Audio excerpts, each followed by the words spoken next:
Bonjour à tous. Aujourd'hui, on est mardi 19 mai 2026 et notre cher ami, notre frère John Helmer, est avec nous. Bienvenue parmi nous, John. Merci de m'avoir invité. Ça fait plaisir d'être de retour. John, commençons par la rencontre entre Donald Trump et Xi Jinping. L'un des principaux objectifs, c'était la question de l'Iran et du détroit d'Ormuz. Il y a beaucoup de rapports sur cette réunion. Vous savez, il y a la version américaine et puis il y a la version chinoise. Quand on met ces deux déclarations côte à côte, elles n'ont rien à voir. Elles sont complètement différentes. Qu'est-ce qui s'est passé exactement? Commençons par le cas de l'Iran. Donald Trump voulait quelque chose d'important. Il voulait obtenir quelque chose de la Chine. Que s'est-il passé pendant cette rencontre? Et quel en a été le résultat pour Donald Trump?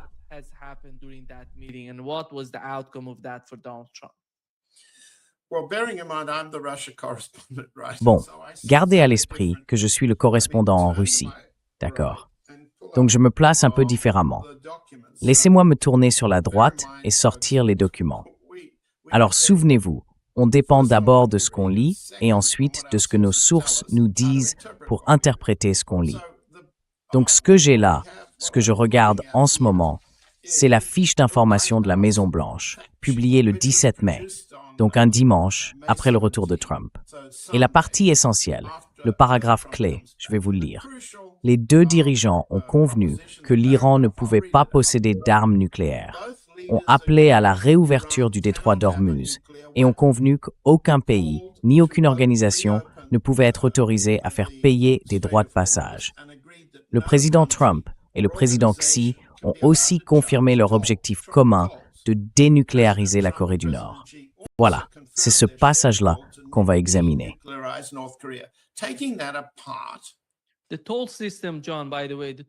Le système de péage, John. D'ailleurs, le système de péage n'a pas été mentionné dans le communiqué de la Maison-Blanche, ils en ont parlé ailleurs. Dans le communiqué officiel de la Maison-Blanche, il n'y a aucune mention du système de péage que l'Iran utilise. C'est exact. Dans le communiqué chinois, ils ne l'ont pas mentionné non plus. Allez-y.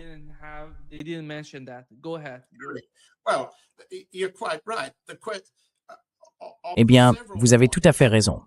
Parmi les différents points, ce que Trump a indiqué dans la fiche d'information de la Maison-Blanche n'est qu'à moitié vrai. C'est ce genre de description floue. Les deux dirigeants ont convenu que l'Iran ne pouvait pas avoir d'armes nucléaires. En réalité, la position chinoise, c'est pas d'armes nucléaires pour l'Iran. Mais dans le cadre d'une dénucléarisation du Moyen-Orient et dans le respect du traité de non-prolifération nucléaire. Et entre parenthèses, Israël, lui, ne le respecte pas. Donc ça, c'est une chose. Le même type de mensonge à la Trump, c'est la phrase sur l'objectif commun de dénucléariser la Corée du Nord. Oui, les deux parties peuvent être d'accord là-dessus, parce que du côté chinois, l'idée, c'est de dénucléariser toute la péninsule pour que la Corée du Nord ne soit pas menacée, ni par les bases américaines en Corée du Sud, ni par le réarmement du Japon.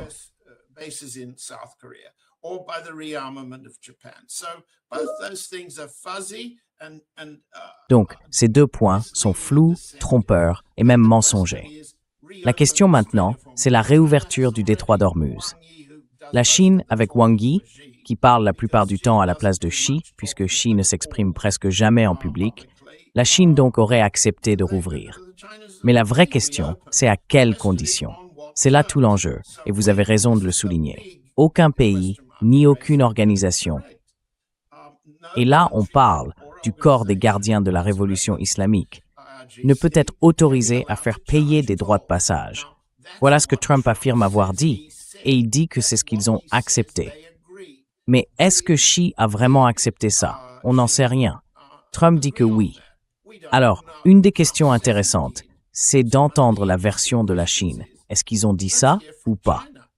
Et ensuite, il y a ce que la Maison-Blanche a ajouté par la suite.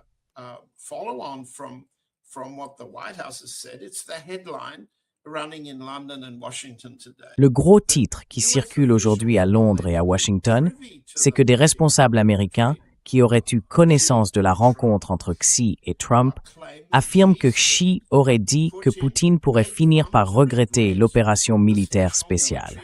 Autrement dit, la Chine n'approuve ni le déclenchement de cette opération, ni ses causes profondes, ni la position actuelle, qu'elle soit militaire ou diplomatique.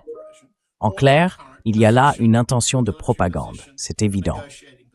Le Financial Times de Londres est une plateforme de propagande détenue par des Japonais qui utilisent un journal anglais, le Financial Times, pour défendre sa position, pour défendre la position japonaise contre la Chine. Et la Chine est l'ennemi principal du Financial Times, parce qu'elle est l'ennemi principal du Japon.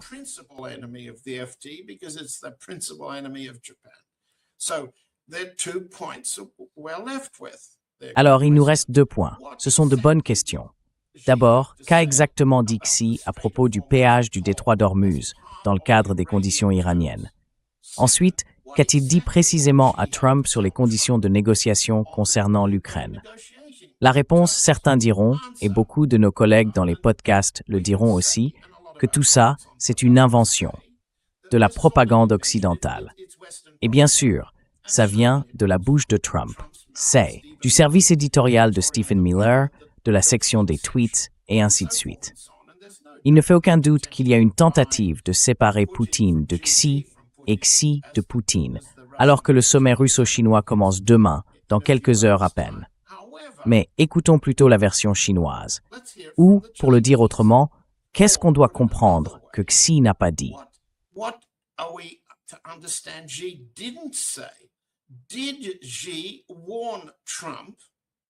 Est-ce que Xi a mis en garde Trump contre l'idée d'élargir la guerre à l'Iran? Après tout, notre public le sait bien, et vous le savez aussi. Trump a annoncé qu'il comptait attaquer l'Iran demain. On est quel jour aujourd'hui? Mardi. Et c'est uniquement par bonne foi, et à la demande insistante des Saoudiens, des Émiratis et des Qataris, qu'il a décidé de repousser l'opération en pensant qu'un bon accord pourrait être trouvé. Bon, si on met de côté le côté un peu puéril de ce genre de déclaration, la vraie question c'est, est-ce que Xi a dit à Trump que la Chine ne soutenait pas la reprise de la guerre? C'est la première question. La deuxième c'est, est-ce que Xi a dit « Je pense que vous, président Trump, devriez mettre fin à la guerre en Ukraine selon les conditions proposées par la Russie ».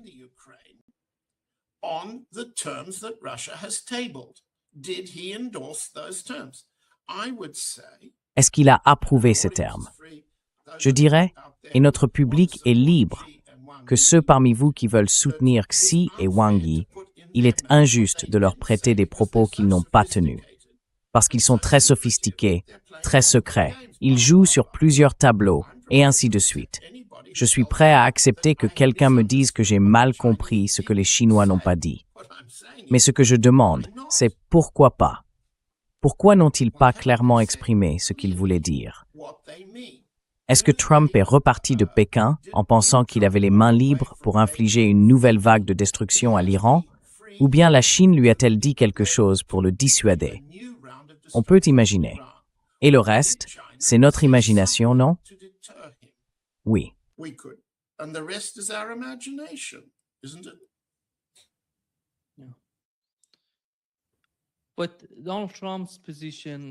Mais la position de Donald Trump sur le détroit d'Ormuz, je dirais que si Donald Trump avait pu obtenir quelque chose de Xi Jinping, une forme d'accord, un geste, n'importe quel signe de coopération, il l'aurait annoncé. Ça aurait été une énorme victoire pour lui, et on en aurait parlé partout dans les grands médias, mais ça n'a pas eu lieu. Pour moi, ça montre à quel point cette rencontre a été décevante, justement parce qu'ils n'en font pas étalage. Comme vous venez de le dire, les déclarations de la Chine et celles des États-Unis ne sont même pas comparables.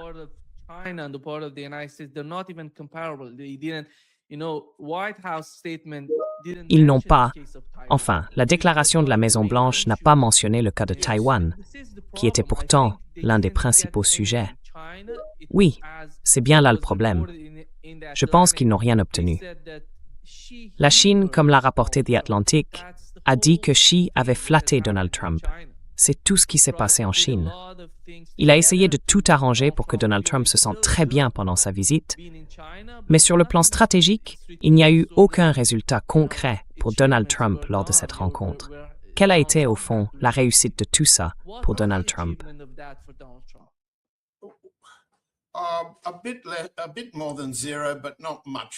Un peu plus que zéro, mais pas beaucoup plus.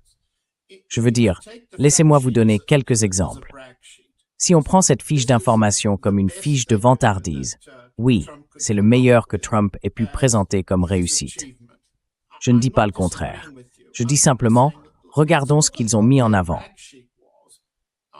Et vous avez raison, ils ne se vantent pas d'avoir reçu un soutien de la Chine pour faire quoi que ce soit envers qui que ce soit. Ni Trump, ni envers l'Iran, ni Cuba, ni la Russie. Et il n'est même pas question du Venezuela. Donc ça, c'est un premier point. On y reviendra dans un instant quand on parlera de ce que les Russes proposent de signer comme accord sur les principes de multipolarité. On y reviendra tout à l'heure. La fiche de vantardise dit que les deux parties vont créer un conseil commercial, États-Unis-Chine, pour permettre au gouvernement américain, je lis le texte, et au gouvernement chinois de gérer le commerce bilatéral sur les produits non sensibles. Et aussi un conseil pour l'investissement, afin d'offrir un cadre de discussion entre gouvernements sur les questions liées à l'investissement.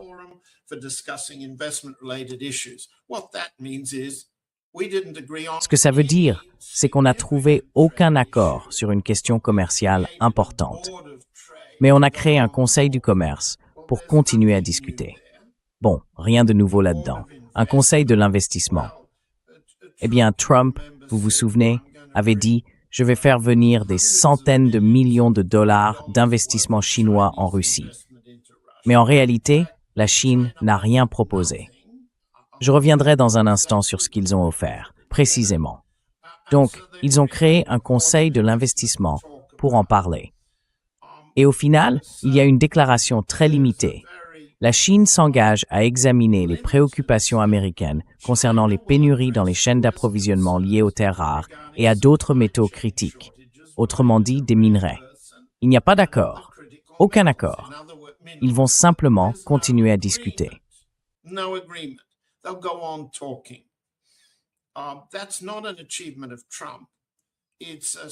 Ce n'est pas un succès de Trump.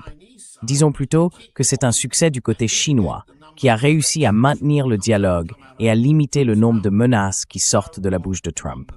Sur les terres rares et les minerais sensibles, aucun accord non plus. Alors, qu'est-ce qu'il reste sur la liste de ces prétendus succès? L'achat initial de 200 avions Boeing fabriqués aux États-Unis pour des compagnies aériennes chinoises. 200, ça paraît beaucoup, et ce n'est pas donné. Mais le marché et Boeing s'attendaient à un chiffre plutôt autour de 500 appareils. Et si on regarde la réaction du marché, le cours de l'action Boeing a chuté d'environ 5 à 8% depuis que les Chinois ont dit « on en prendra 200, mais pas 500 ». Alors, appelons ça surtout une défaite de Trump, et le marché l'a bien compris.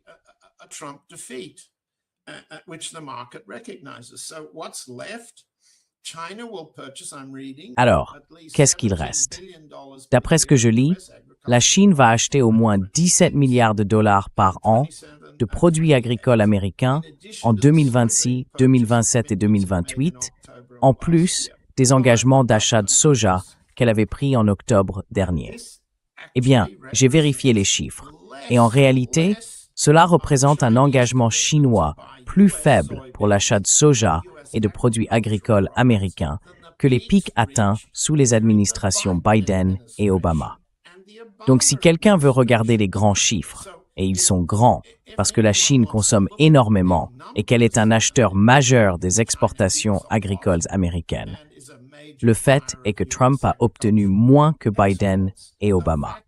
Ça, vous ne l'entendrez pas de sa bouche, n'est-ce pas?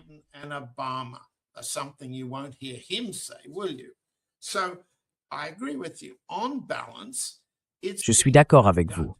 Globalement, c'est un échec. La soi-disant bombe que Trump prétend avoir déclenchée à propos de l'Iran, du détroit d'Ormuz et de la Russie dans la propagande d'aujourd'hui du Financial Times et à Washington, eh bien, c'est zéro. aucun effet explosif, aucun impact réel. On pourrait dire d'un certain point de vue que c'est positif pour la Chine, que Xi en sort gagnant. Mais d'un autre côté, on peut aussi se demander, est-ce que Xi a dissuadé Trump d'escalader en Iran? Est-ce que Xi a encouragé Trump à prendre le pouvoir pour freiner la guerre qui s'intensifie sur le champ de bataille ukrainien ou la guerre des drones qui touche désormais la Russie d'une manière totalement nouvelle? Et ça, on ne peut pas le dire. Il faut reconnaître qu'on n'en sait rien pour l'instant.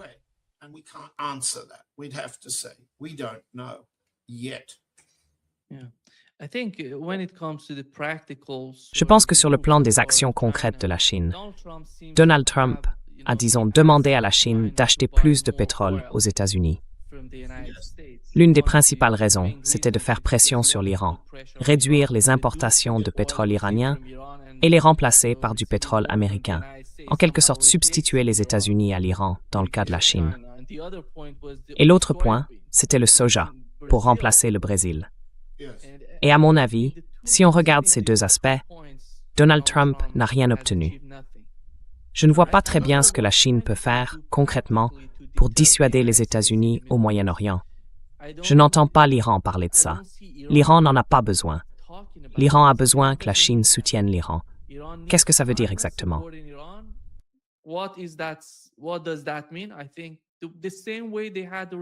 Je pense que comme avant le début de cette guerre, ils entretiennent le même type de relation. Ils reçoivent du pétrole iranien. Ils ont une relation normale avec la Chine. Et même, je dirais, en coulisses, on ne sait pas vraiment ce qui se passe en coulisses, mais je crois qu'il se passe beaucoup de choses entre la Russie et la Chine, entre l'Iran et la Chine. Pourtant, personne n'en parle. Mais à mon avis, il se passe quelque chose d'important, parce qu'en ce moment, c'est le président du Parlement iranien qui est chargé des affaires entre l'Iran et la Chine. C'est un changement majeur. On n'avait jamais vu ça avant, John, pas depuis Ali Larijani, l'ancien chef du Conseil national de sécurité iranien. Quand il était président du Parlement, c'est lui qui occupait ce poste.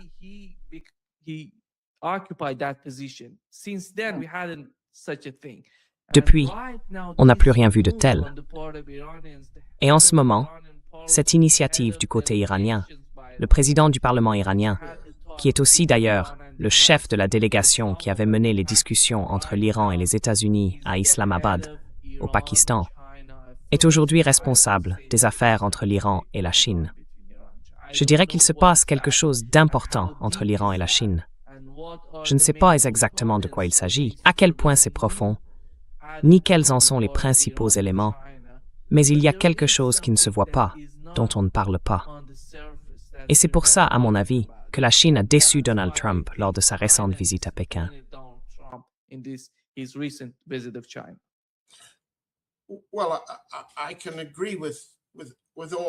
Eh bien, je peux être d'accord avec tout ce que tu dis, Nima. Je pense que si l'on se met à la place de la Chine, en imaginant ce qu'elle pourrait dire publiquement et la manière dont elle le dirait, on s'attendrait à une déclaration affirmant que, puisque la Chine a, comme la Russie et beaucoup d'autres pays, explicitement critiqué la guerre menée par les États-Unis et Israël contre l'Iran, une guerre jugée non provoquée, illégale, en violation de la Charte des Nations Unies, un acte d'agression violent sans aucune justification. Eh bien, puisque telle est la position de la Chine, comme l'a dit Wang Yi et d'autres responsables chinois, il serait tout à fait logique d'affirmer que puisqu'il s'agit d'une agression non provoquée, les dommages subis par l'Iran doivent être réparés.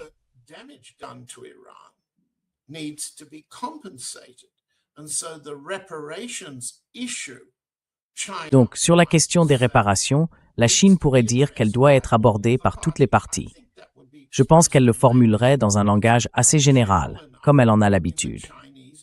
Cela impliquerait de traiter la question du péage d'Ormuz, puisque ce péage touche directement au problème des réparations. Le régime d'Ormuz, lui aussi, concerne le droit de l'Iran à la souveraineté et à la légitime défense, entre autres. Donc, en ce qui concerne le régime du détroit d'Ormuz et le péage, il y a bien un principe de réparation que la Chine pourrait évoquer, même si elle ne l'a pas encore fait. Et puis, il y a le droit de l'Iran à la souveraineté, à l'indépendance et à la défense de son territoire, de sorte que le golfe Persique et le détroit d'Ormuz ne deviennent pas des points d'appui pour une nouvelle guerre contre l'Iran.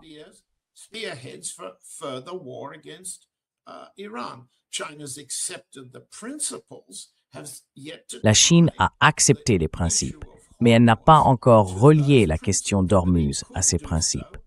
Mais elle pourrait le faire. Elle ne l'a pas encore dit. Donc, en réalité, nous disons tous les deux la même chose. Nous ne savons pas, et ce serait absurde d'imaginer ou de se bercer d'illusions sur ce que la Chine ferait ou ne ferait pas. En revanche, ce qu'on peut dire, c'est ce qu'elle pourrait faire et ce qu'elle n'a pas encore fait. Et je viens justement de suggérer 2 façons pour elle d'aborder le détroit d'Ormuz, sans en avoir l'air, tout en restant cohérente avec les principes qu'elle a déjà adoptés.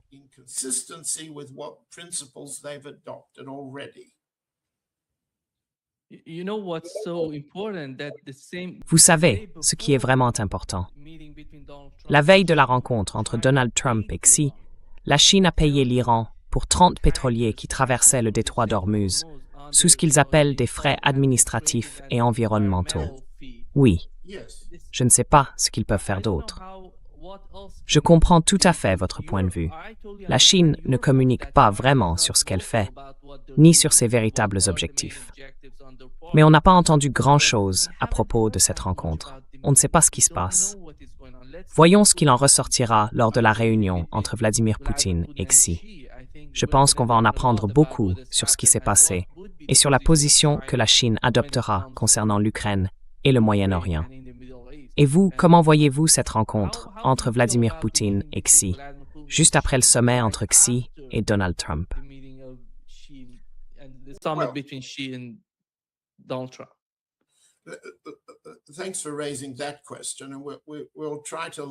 Merci d'avoir posé cette question. On va essayer de relier nos réponses à la question précédente sur Xi et Trump. D'abord, le point le plus important pour comprendre ce qui va se passer à Pékin, c'est qu'il y a un changement majeur de contexte dans le discours public russe. Et il ne fait aucun doute, mes sources le disent depuis un moment, et j'ai eu assez de contacts avec le monde des affaires russo-chinois pour le constater.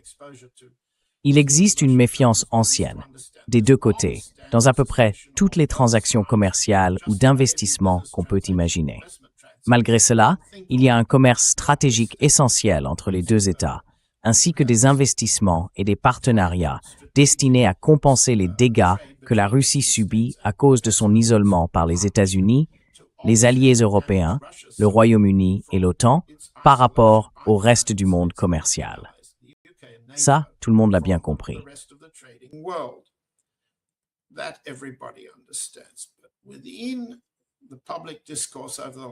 Mais dans le débat public de ces derniers jours, il y a eu beaucoup de discussions. Je vais simplement vous lire ce qui semble être, en quelque sorte, la ligne éditoriale d'un grand média d'État, RT, qui dit, je cite, « La Chine agit encore souvent, comme si elle pouvait profiter des avantages d'un partenariat stratégique avec la Russie sans assumer pleinement les charges qui vont avec. Moscou a déjà intégré Pékin en profondeur dans des secteurs clés, allant de l'énergie à la logistique et à la sécurité alimentaire.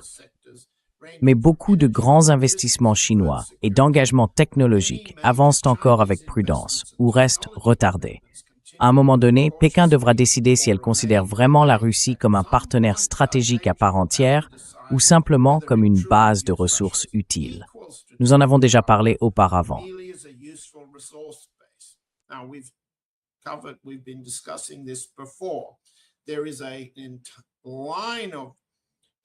Il y a toute une ligne d'analystes chinois, d'origine chinoise et basés en Chine, qui considèrent la Chine comme une puissance hégémonique ou comme une co-hégémonie avec les États-Unis. Et eux, ils voient la Russie comme un partenaire subordonné. Là-dessus, il n'y a aucun doute, premièrement. Deuxièmement, il ne fait aucun doute non plus qu'il y a eu, et on en parle depuis plusieurs mois, des déclarations publiques très discrètes de la part du ministre des Affaires étrangères Lavrov sur d'importants désaccords stratégiques avec la Chine, représentés par Wang Yi. Wang Yi, membre du Politburo, est une figure bien plus influente dans la politique chinoise que le ministère qu'il dirige. Il rencontre Lavrov depuis le mois de décembre, et le côté russe laisse entendre qu'il existe un profond désaccord, sans qu'on sache vraiment sur quoi il porte. Et maintenant, à la veille de la visite de Poutine, on voit apparaître, disons, une forme de dissidence russe qui reproche à la Chine de ne pas prendre d'engagement.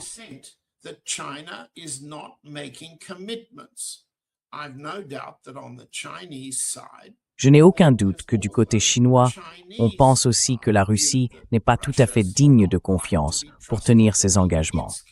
Ce qu'on a là, c'est un compte-rendu très inhabituel, donné en détail par Yuri Ushakov, le conseiller du président pour les affaires étrangères, ancien ambassadeur de Russie aux États-Unis, un homme du ministère des Affaires étrangères en somme, mais aussi le porte-parole du président Poutine.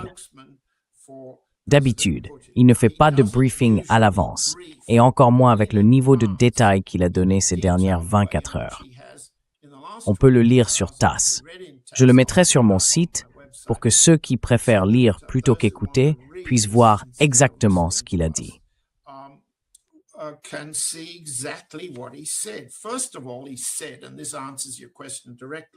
D'abord, il a dit, et ça répond directement à votre question, qu'il n'y a aucun lien entre la visite de Poutine cette semaine et celle de Trump la semaine dernière.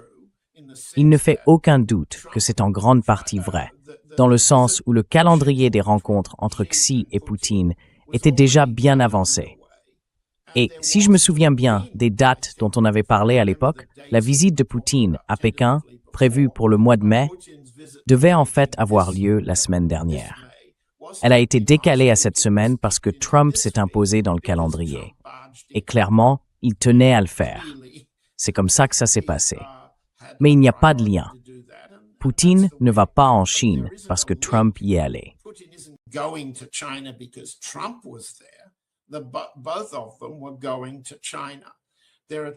Tous les deux devaient se rendre en Chine. 2 autres visites de chefs d'État sont déjà prévues cette année. Je pense que Xi et Poutine se verront à un autre sommet plus tard, à l'automne, puis à nouveau vers la fin de l'année. Donc oui, il y a un calendrier, c'est déjà en cours. Il n'y a pas de lien particulier. Mais, comme vous l'avez bien compris et que vous l'avez mentionné, puisque Poutine y va, la question, c'est de savoir ce qui sera différent dans la façon dont il sera accueilli par rapport à la manière dont Trump l'avait été. D'abord, Wang Yi sera présent pour l'accueillir à l'aéroport. Et ça, c'est très significatif.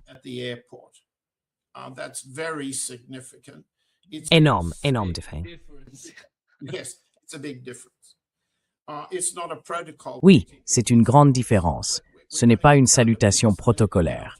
On va passer aux choses sérieuses dès que vous descendez de l'avion. Très bien. Ensuite, Ushakov révèle que la délégation russe sera très importante. Je regarde mes notes pour vous dire qu'il y aura 5 vice-premiers ministres, dont celui de l'énergie, celui de l'industrie, la gouverneure de la Banque centrale, Nabiulina, le ministre des Affaires étrangères, celui de l'agriculture, de la culture et des transports. C'est du sérieux.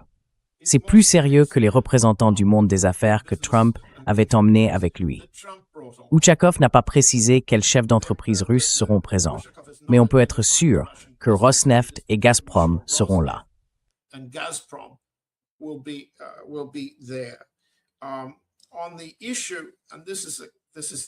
Sur cette question, et c'est vraiment le point économique essentiel, on va y passer un peu de temps. L'accord pour construire et commencer à livrer du gaz à la Chine via le gazoduc Force de Sibérie numéro 2 doit soit être finalisé maintenant, soit faire l'objet d'un désaccord qui retarde tout. Le problème, c'est justement ce désaccord qui traîne depuis qu'un protocole d'accord a été signé et annoncé lors de leur dernier sommet. Il faut que ça avance, et donc je pense que ça va se faire. Mais je vais vous expliquer dans un instant ce que ça signifie et quelles en sont les limites. Je précise simplement que Ushakov a déclaré « Je ne vais pas entrer dans les détails maintenant, mais je pense que la question de la coopération dans le domaine des hydrocarbures sera discutée en profondeur, avec la participation directe des représentants impliqués dans tous ces projets. »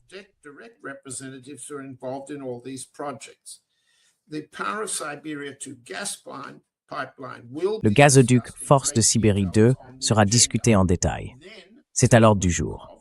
Ensuite, dit Ushakov, le président Poutine et le président chinois Xi Jinping vont adopter une, je cite, « déclaration sur l'émergence d'un monde multipolaire et d'un nouveau type de relations internationales ». Donc, les deux parties vont essayer de dire « nous représentons ensemble une multipolarité qui… » Et Ushakov répète la phrase « nous ne nous allions contre personne, mais nous travaillons ensemble au nom de la paix et de la prospérité de tous ». C'est une formule très consensuelle, exprimée à la manière sino-russe. Mais tout le monde comprend bien qu'en réalité, il s'allie contre les États-Unis.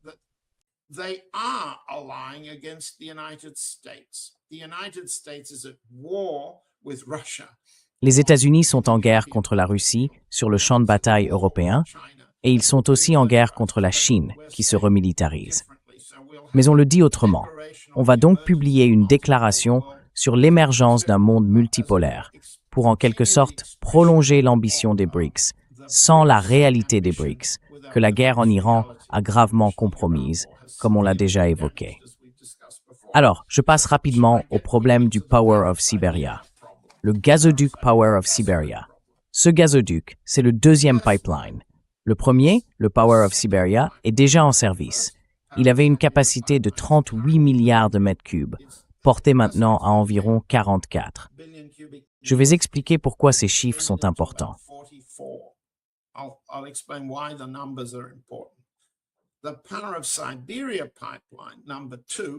Le gazoduc Force de Sibérie numéro 2 fait 2600 km. Mais sa capacité n'est que de 50 milliards de mètres cubes. Si on additionne les deux, on arrive à 94, disons 100 milliards de mètres cubes. Mais devinez quoi? Avant que les problèmes ne commencent, Gazprom livrait à l'Union européenne au plus fort entre 175 et 180 milliards de mètres cubes. Donc, Gazprom et la Russie tiennent vraiment à construire ce gazoduc et à commencer les livraisons, parce qu'à pleine capacité, les deux ensemble ne dépassent pas 100 milliards. Il leur manque encore entre 50 et 75 milliards de mètres cubes par rapport à ce que la Russie envoyait à l'Europe. Ces chiffres montrent bien les enjeux stratégiques en matière de commerce et d'investissement. Et pour être clair, il faut le rappeler. Et d'investigation.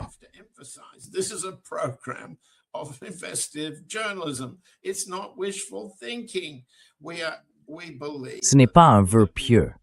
Nous pensons qu'ils vont s'entendre sur les conditions, mais plusieurs éléments ont retardé les négociations. Le premier, c'était le tracé du pipeline. Ça, c'est réglé. Le deuxième, c'est le prix. Le troisième, c'est le volume. Personne ne peut vous dire, et je ne prétends pas vous dire, ce qui a été convenu sur le prix et le volume.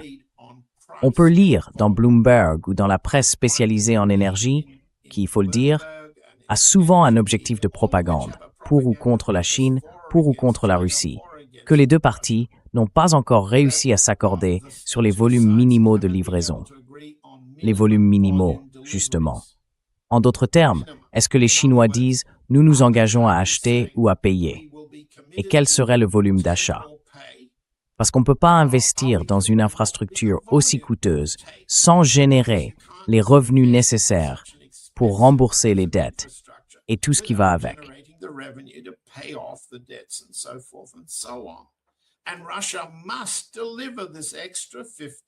Et la Russie doit livrer ces 50 milliards supplémentaires, parce qu'il y a tout ce gaz qui ne part plus vers l'Europe.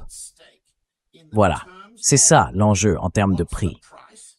La Chine, d'après mon expérience des négociations sino-russes et du commerce de l'aluminium, et j'en ai beaucoup parlé, j'ai assisté à de nombreuses négociations, la logique russe, fondamentalement, c'est d'obtenir un engagement maximal et planifiable sur les volumes futurs. Comme ça, la partie russe peut anticiper ses revenus et sa capacité de production. Les Chinois, eux, veulent rester extrêmement flexibles sur le prix. Ils veulent indexer le prix sur le marché au comptant pour suivre les cours internationaux. Ils ne veulent pas s'engager sur un prix à long terme, même s'ils s'engagent sur des volumes à long terme. even if they commit to long-term volumes.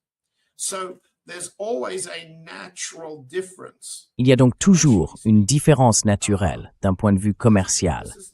C'est un désaccord classique entre entreprises sur la flexibilité des prix, la flexibilité des volumes qu'on doit inscrire dans un contrat. Rien d'inhabituel, rien de politique là-dedans. Sauf que, des deux côtés, on est engagé dans une guerre de pouvoir, même plusieurs. C'est ça, l'enjeu, dans la finalisation des conditions du gazoduc Force de Sibérie 2. Vont-ils s'entendre sur les termes du contrat, le prix, le volume et les autres paramètres liés? Et s'ils n'y arrivent pas, comment vont-ils présenter ce sur quoi ils se sont mis d'accord et comment vont-ils expliquer ce sur quoi ils ne l'ont pas fait? C'est pour ça que c'est un point central. Et tu peux le comprendre, Nima. Du point de vue russe, c'est urgent. Ça touche directement à l'avenir économique de la Russie. It relates to Russia's economic future. And so what we're seeing is Ce qu'on voit là, c'est une grande démonstration du gouvernement russe. Chacun de ses représentants doit être associé à son homologue du côté chinois. Et chacun va essayer de signer un document qui renforce la confiance concrète entre les deux pays. C'est ça qui va se passer. Alors dans ce contexte, vous avez demandé que vont dire les deux camps à propos des deux guerres, la guerre en Iran, la guerre en Ukraine, la guerre au Moyen-Orient, la guerre en Europe, et est-ce qu'ils vont même évoquer le sort de Cuba? Les deux, la Chine et la Russie, en parlent, mais sans vraiment sauver Cuba de la destruction, de l'ultimatum qui a été transmis la semaine dernière par le directeur de la CIA arrivé à La Havane. On peut être sûr qu'ils en parleront, oui. Mais les deux guerres, l'Iran et l'Ukraine, ce seront forcément les priorités. Est-ce que j'ai répondu à votre question? Have I answered your question?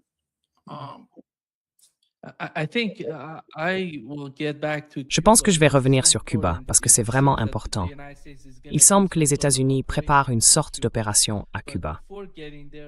Mais avant d'en arriver là, John, je crois que pour ce qui est du Moyen-Orient, la situation, on a appris l'existence d'un pacte de non-agression. L'Arabie saoudite parle d'un nouveau type de pacte dans la région. Et quand on regarde la région, avec ces deux grands projets, l'un porté par la Chine, l'autre par la Russie, le corridor nord-sud et l'initiative des nouvelles routes de la soie, eh bien les deux dépendent de la sécurité et de l'avenir du Moyen-Orient. Et avec les récents changements, John, autour du détroit d'Ormuz, il ne s'agit plus seulement de pétrole, de gaz ou d'engrais, tout ça. Il y a maintenant un nouvel élément en Iran, on en parle beaucoup. Ce sont les câbles Internet qui passent par le détroit d'Ormuz. Yes. Je dirais que c'est en quelque sorte tous les leviers que l'Iran aurait pu avoir avant le début de cette guerre. Parce qu'avant ce conflit, beaucoup de gens parlaient déjà de ces questions. Mais les États-Unis ont d'une certaine manière poussé l'Iran à aller dans cette direction. Aujourd'hui, l'Iran dispose de cette influence au Moyen-Orient. Et à mon avis, les États arabes n'ont pas vraiment le choix. Ils doivent trouver une forme d'accord, une sorte de pacte, comme on dit, un pacte de non-agression. Et alors, comment cela va-t-il modifier la sécurité de la région, selon vous, du point de vue des Russes, avec ces deux grands projets? J'imagine que Poutine et Xi en parleront, qu'ils discuteront de ces projets et de la manière dont ils envisagent l'avenir du Moyen-Orient, dans l'idée d'une région plus stable et plus prospère pour leurs propres initiatives.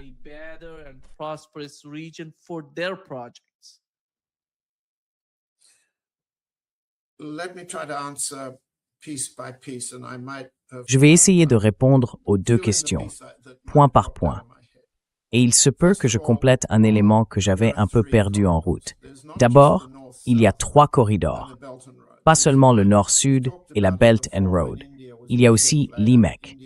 On en a déjà parlé à l'époque où l'Inde jouait un rôle plus important. L'Inde s'en est retirée quand Modi et Jaishankar, le Premier ministre et le ministre des Affaires étrangères, ont choisi de s'aligner sur l'attaque israélo-américaine. L'IMEC continue d'être porté par les Israéliens et eux pensent que les Émirats arabes unis sont aussi à bord. L'IMEC, c'est le corridor Inde, Moyen-Orient, Europe. Il partirait des Émirats, traverserait l'Arabie saoudite, remonterait par Israël jusqu'à Chypre et la Grèce, puis de la Grèce vers l'Europe centrale et occidentale.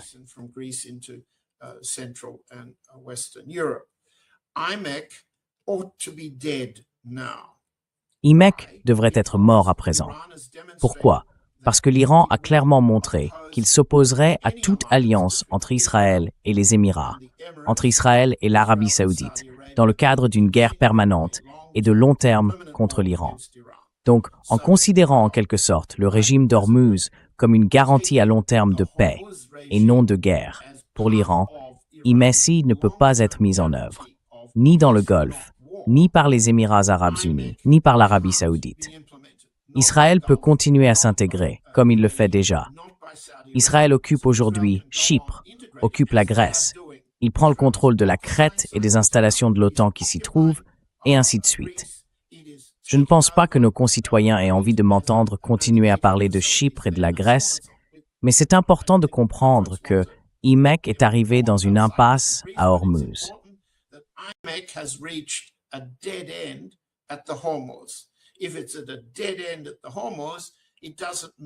Si tout est bloqué au détroit d'Ormuz, peu importe ce que font ensemble Israël, Chypre et la Grèce. Donc on a 3 corridors, 3 grands projets pour ainsi dire. Je voudrais dire quelques mots sur le corridor nord-sud, qui est une ambition stratégique du côté russe, pratiquement depuis la fin de 4/29, depuis ma première venue à Moscou. Je me souviens en avoir parlé avec des responsables iraniens il y a des années à Moscou. Aujourd'hui, le corridor nord-sud est devenu une véritable bouée de sauvetage pour l'Iran, pour son réapprovisionnement depuis la Russie. Et j'ai noté aujourd'hui, je cherche ma feuille, que les données actuelles sur le transport maritime montrent une augmentation de 65% du fret russe descendant vers le sud sur la mer Caspienne, à destination de l'Iran, au premier trimestre de cette année, par rapport à l'année précédente.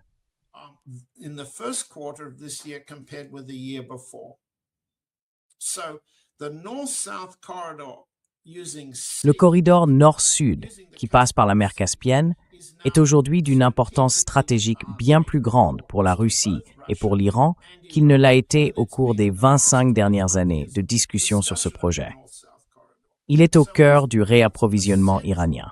Il est essentiel pour protéger l'Iran du blocus que les États-Unis cherchent à imposer contre son économie, contre sa capacité à nourrir sa population, et ainsi de suite.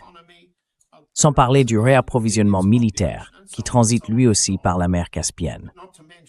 Bref, le corridor nord-sud a une valeur stratégique pour la défense de l'Iran, et les données sur le transport maritime montrent clairement que la Russie y participe activement.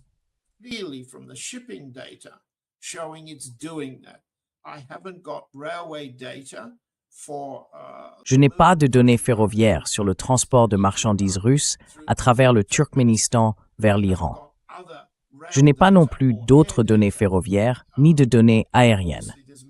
Évidemment, les déplacements aériens sont beaucoup plus limités, mais la mer et le rail deviennent de plus en plus essentiels pour la survie à long terme de l'Iran. On sait aussi que la Chine a la capacité d'envoyer par voie ferrée vers l'Iran, en passant également par le Turkménistan, des réapprovisionnements importants, à la fois d'ordre militaire et économique. Donc forcément, ce sujet va revenir sur la table. Je suis d'accord avec vous. Ces projets ne se résument pas simplement à une opposition géopolitique de long terme, ni à une compétition avec les visions américano-israéliennes sur la manière dont ces corridors devraient fonctionner. C'est vrai? Qu'est-ce que je n'ai pas encore répondu dans vos questions?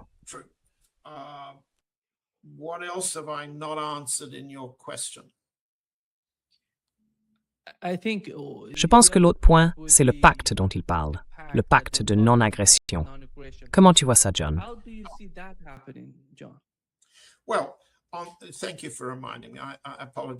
Merci de me le rappeler.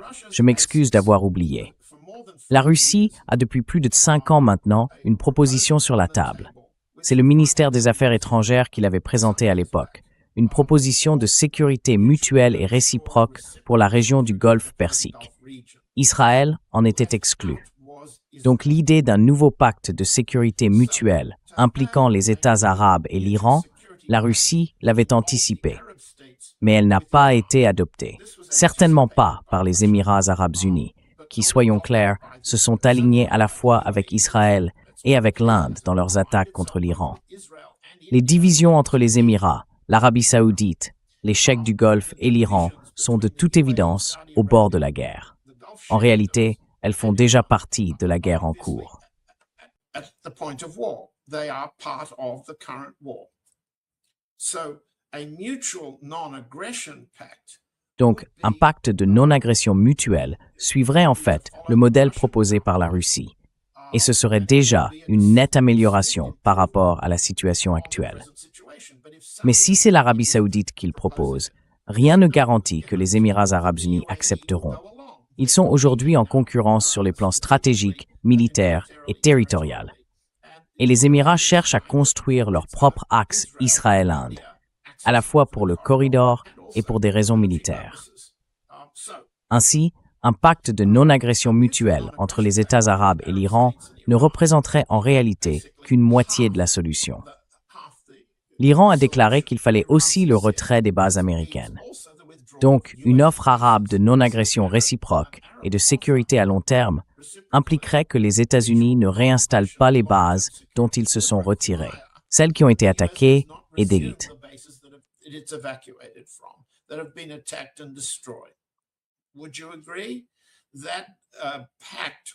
Vous seriez d'accord?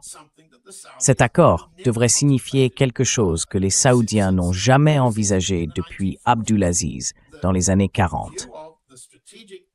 La doctrine de survie stratégique de tous les Émirats a toujours reposé sur une idée simple.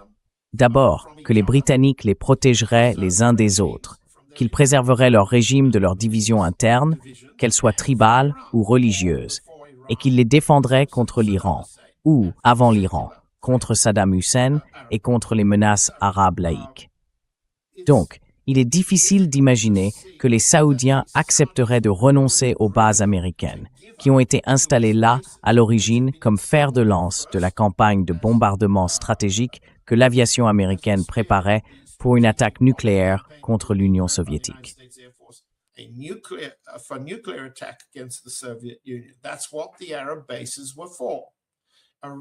C'est à ça que servaient les bases arabes. À l'origine, dans les années 40 et 50, la position que les États-Unis ont réellement présentée, j'ai lu les documents, aux Saoudiens, c'était la suivante. Vous acceptez que nous ayons des bases en Arabie saoudite, nous vous protégerons.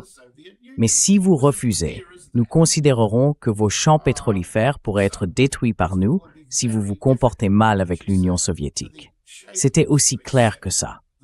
Alors, il sera très difficile, vous ne trouvez pas, pour les Cheikhs d'accepter que les États-Unis ne reviennent pas sur leur base. Ce serait une question de survie du régime. Est-ce que ce serait un tournant si la Maison des Saouds acceptait de compter sur la signature de l'Iran dans un pacte en pensant que ce serait une meilleure garantie pour la stabilité de son pouvoir que les bases américaines? J'ai du mal à y croire.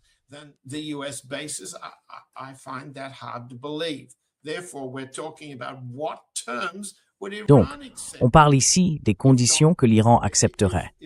Si le retour des bases américaines n'en fait pas partie, comment un tel accord pourrait-il garantir ce dont l'Iran a besoin? Une garantie contre la reprise d'une guerre à l'avenir. Une garantie que les Israéliens, les Émiratis et d'autres ne continueront pas à comploter comme ils l'ont fait jusqu'ici. Et cet épisode de la base israélienne secrète en Irak, qu'est-ce que ça veut dire? Eh bien, ça montre la capacité d'Israël et des États-Unis, parce que Washington était parfaitement au courant et avait donné son feu vert à l'avance. Cette base devait servir de point de départ à des frappes israéliennes pour mener des opérations spéciales de décapitation, des opérations de forces spéciales contre l'Iran en juin dernier. Et elle a bien été utilisée à cette fin. D'accord?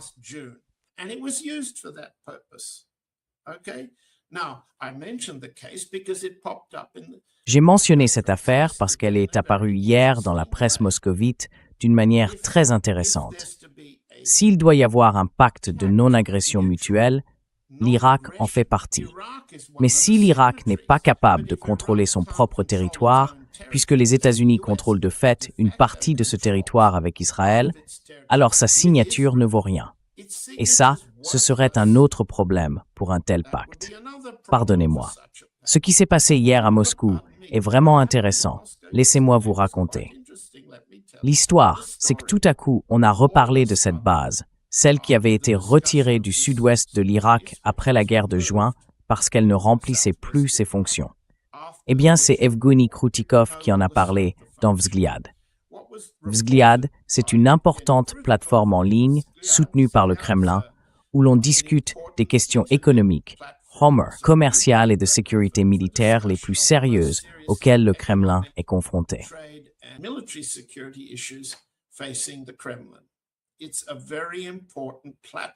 C'est une plateforme très importante pour écouter et débattre des différentes options.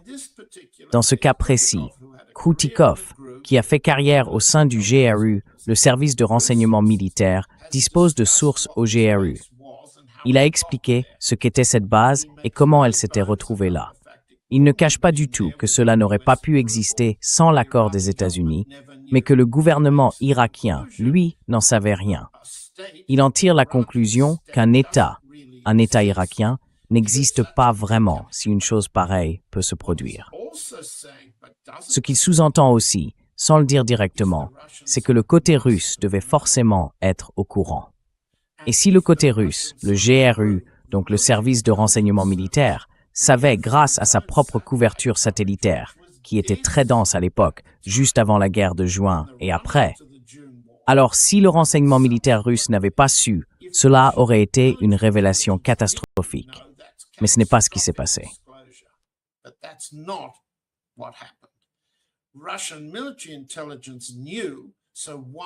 Les services de renseignement militaire russes étaient au courant. Alors pourquoi le Kremlin n'a-t-il pas informé l'Iran et l'Irak? C'est ça, le vrai sens de cette histoire de base israélienne fantôme en Irak, du point de vue russe. Qu'est-ce que Kroutikov veut dire? Le Kremlin n'a pas autorisé le partage de ces informations, ni avec l'Irak, ni avec l'Iran. À l'époque, si l'Iran avait su, il aurait attaqué la base, non? Bon, je raconte juste cette petite histoire pour poser tous les éléments qui permettent de répondre à votre question. Un pacte arabo-iranien peut-il fonctionner aujourd'hui sans engagement américain sur le terrain, c'est-à-dire sans base américaine? C'est une condition iranienne très claire. Mostafa Khamenei l'a dit dès son premier discours. Ça a été répété et rien n'a changé. Je ne vois donc pas un pacte du type saoudien réussir, ni avec l'Iran, ni avec les États-Unis, ni avec les Émirats arabes unis. Et vous?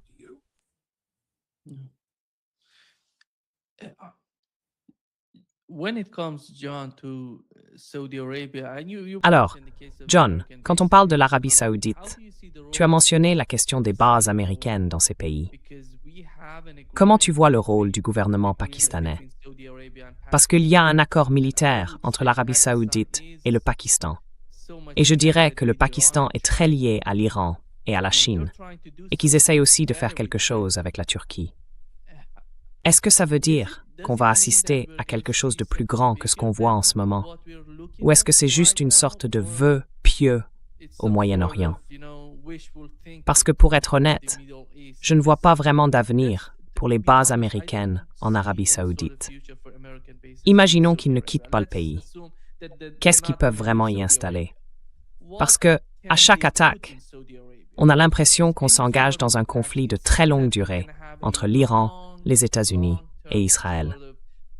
Et toute reconnaissance d'un état de guerre va encore et encore détruire les radars dans ces pays du Golfe.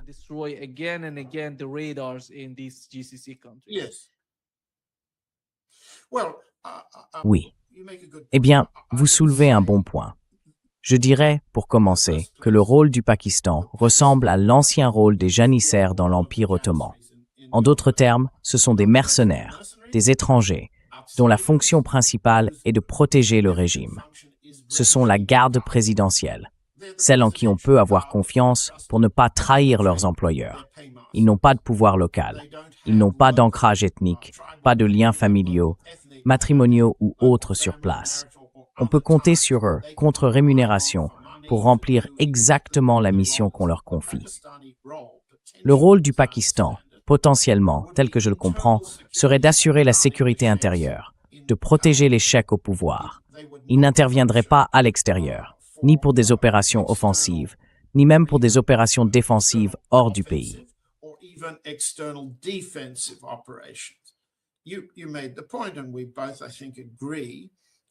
Tu as fait valoir ton point, et je crois qu'on est d'accord tous les deux.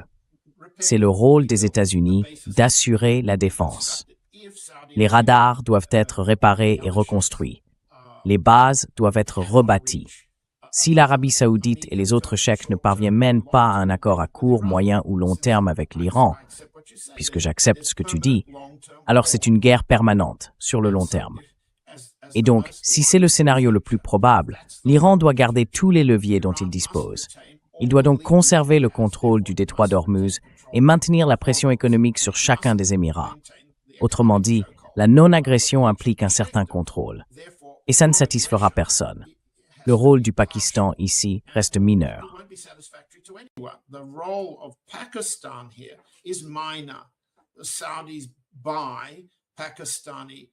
Les Saoudiens achètent des janissaires pakistanais, des mercenaires, des gardes présidentiels, des forces de sécurité intérieure, au cas où d'autres formes de sécurité interne deviendraient moins fiables. En même temps, le Pakistan est devenu de plus en plus dépendant des États-Unis dans le cadre de sa nouvelle relation post-opération Sindor, après la guerre avec l'Inde l'an dernier. Il dépend à nouveau des États-Unis. Le Pakistan a une économie très faible, dirigé par une armée constamment occupée à réprimer la dissidence interne, les divisions politiques et l'opposition. Un dirigeant politique important est toujours en prison. Donc, le Pakistan est un mendiant, et les mendiants n'ont pas le luxe de choisir. Certainement pas dans les grands jeux stratégiques.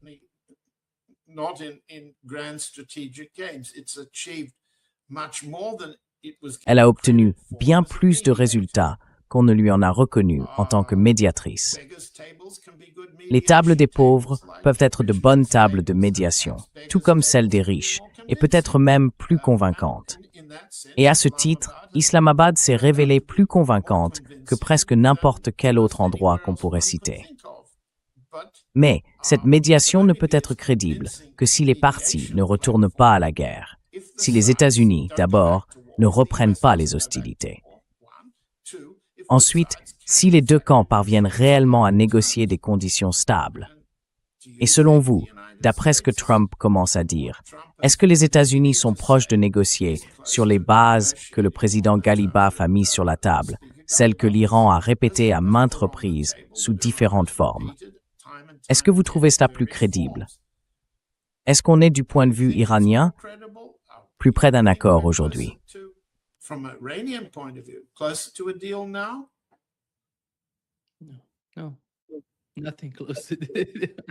Non, rien qui ressemble à un accord. Il n'y a pas d'accord, John. Il n'y a aucun accord entre l'Iran et les États-Unis. À mon avis, ça n'arrivera pas. Mais je pense que cette visite, ce sommet entre la Chine et la Russie, aujourd'hui et demain, va avoir des répercussions aux États-Unis. Et à la suite de ça, Donald Trump signera cette nouvelle aide à Taïwan. Plus de 11 milliards de dollars d'armes pour Taïwan. Je verrais bien quelque chose comme ça, parce qu'il va être déçu du sommet entre Xi et Poutine. On le sait, tu viens de le dire. Je pense que ça va poser un gros problème aux États-Unis. C'est pour ça qu'il a dit qu'il ne l'avait pas encore signé, mais qu'il allait le faire bientôt, à mon avis.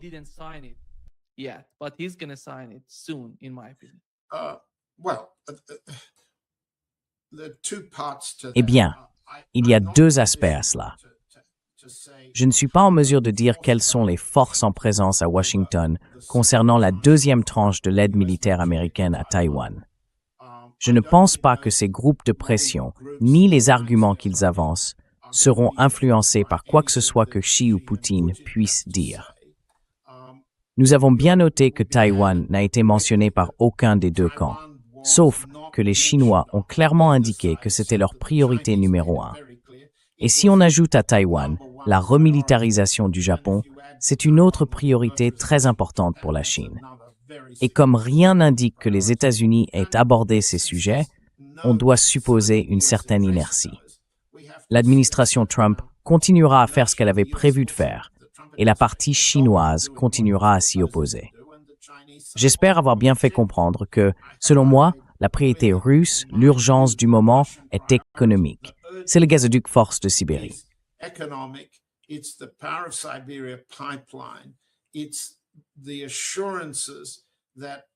Ce sont les garanties que la Chine et la Russie ne sont pas vraiment en désaccord sur le plan commercial, sur le plan économique, sur le plan des paiements interbancaires, ni dans la manière de gérer la guerre des sanctions.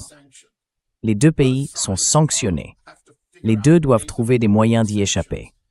Et ça, ce sont les priorités russes.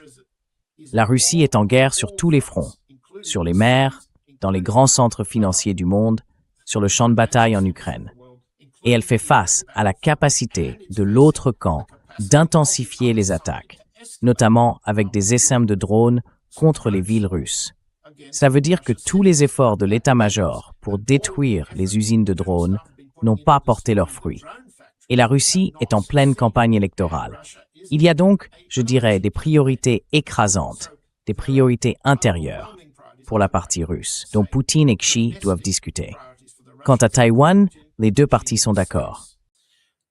Taiwan, both sides agree. I don't see that what they will say, even. Je ne pense pas que ce qu'ils vont dire, même dans cet accord sur la multipolarité qu'ils vont signer, changera quoi que ce soit à la façon dont l'administration Trump raisonne. Je crois qu'il faut accepter que cette administration est convaincue d'avoir le président Poutine plus ou moins sous son contrôle. Et si elle le pense, c'est parce que le président Poutine envoie sans cesse Kirill Dmitriev, qui est, s'il y a bien quelqu'un, celui qui persuade les Américains qu'ils tiennent les Russes sous leur coupe. C'est exactement ce que montre Kirill Dmitriev ici, la nécessité de conclure des accords avec la Russie le plus vite possible.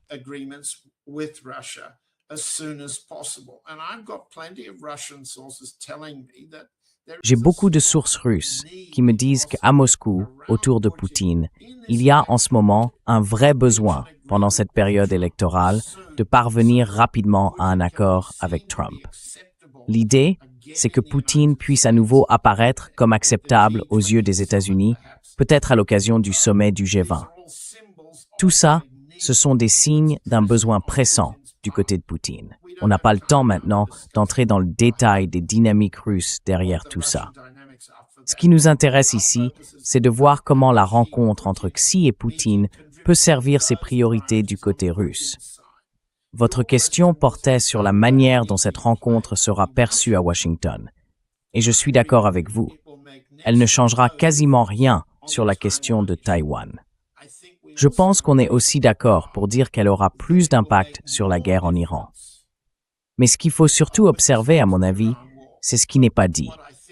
Qu'est-ce que ces dirigeants vont vraiment dire?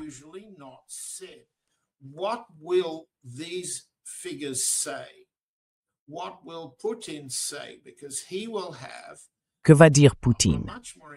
Parce qu'il tiendra une conférence de presse après le sommet, beaucoup plus riche en informations, avec un compte-rendu bien plus détaillé que celui du côté chinois.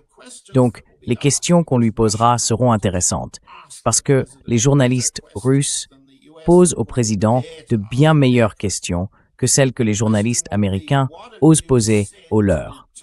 La question sera donc, qu'avez-vous dit pour dissuader les Américains d'attaquer à nouveau l'Iran? Quelle sera la réponse à cette question? Est-ce que, au pluriel, le président Xi et le président Poutine sont prêts à dire qu'ils sont d'accord pour que les États-Unis ne lancent pas d'attaque?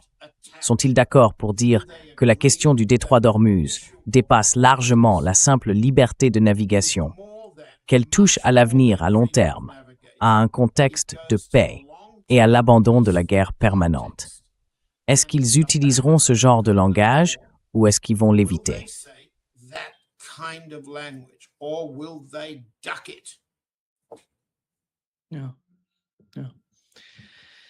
Thank you so much, John. Merci beaucoup, John. Et surtout, allez suivre John sur son blog Dance with Bears. Juste sous son nom, vous voyez johnhelmer.net. Vous pouvez y aller pour le suivre. Il écrit tous les jours sur ces sujets.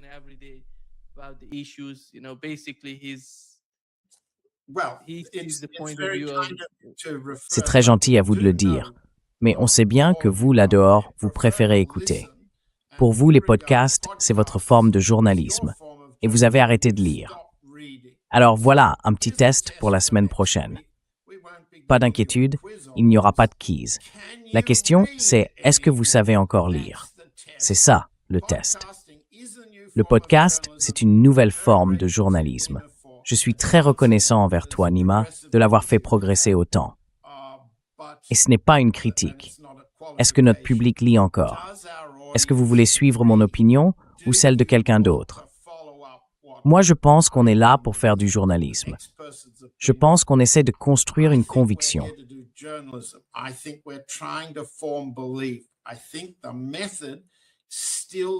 Je pense que la méthode dépend toujours de votre capacité, de la capacité du public, à regarder les faits et à se faire sa propre opinion. Nous ne sommes pas là, enfin, je ne crois pas que ce soit notre rôle, même si certains ne sont pas d'accord, pour vous convaincre d'un point de vue particulier. Nous sommes là pour vous aider à réfléchir par vous-même. Alors, le site web, c'est le seul en Russie qui est tenu aussi longtemps. Il est ce qu'il est. Mais je me demande combien d'auditeurs du podcast voient ce qu'on essaie de faire ici comme un substitut à la lecture. Et non pas, je dirais, comme la vraie chose, parce que moi, je suis encore un peu à l'ancienne.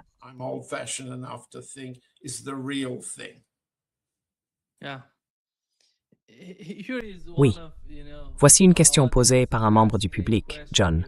Regardez, si la Russie n'arrive pas à défendre ses intérêts lors du sommet avec Xi, le gazoduc Force de Sibérie 2, les investissements, les transferts de technologie et tout ça, est-ce que la Russie pourrait se tourner vers l'Ouest et faire des concessions aux États-Unis?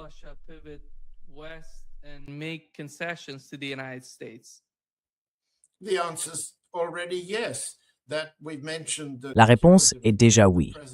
On a déjà mentionné que Kirill Dmitriev, le représentant du président, cherche activement des investissements dans l'énergie, l'aéronautique et dans à peu près tous les autres secteurs pour attirer des capitaux américains en Russie.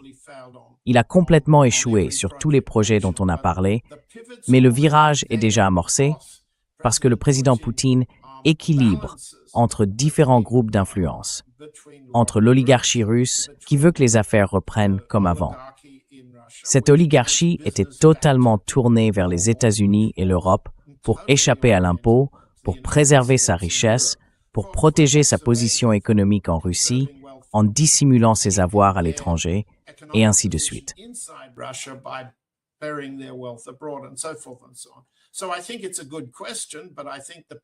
Je pense que c'est une bonne question.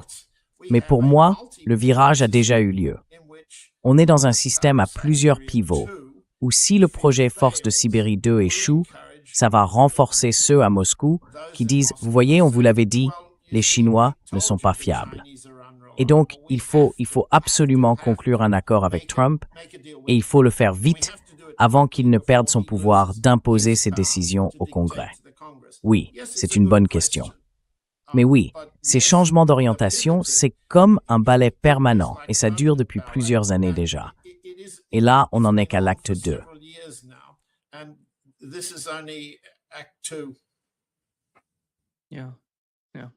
Oui. Encore une fois, allez sur johnhelmer.net pour suivre John sur son site. Merci. Merci beaucoup, John, d'avoir été avec nous aujourd'hui. Un vrai plaisir, comme toujours. Merci encore. À la semaine prochaine. À la semaine prochaine. See you next week.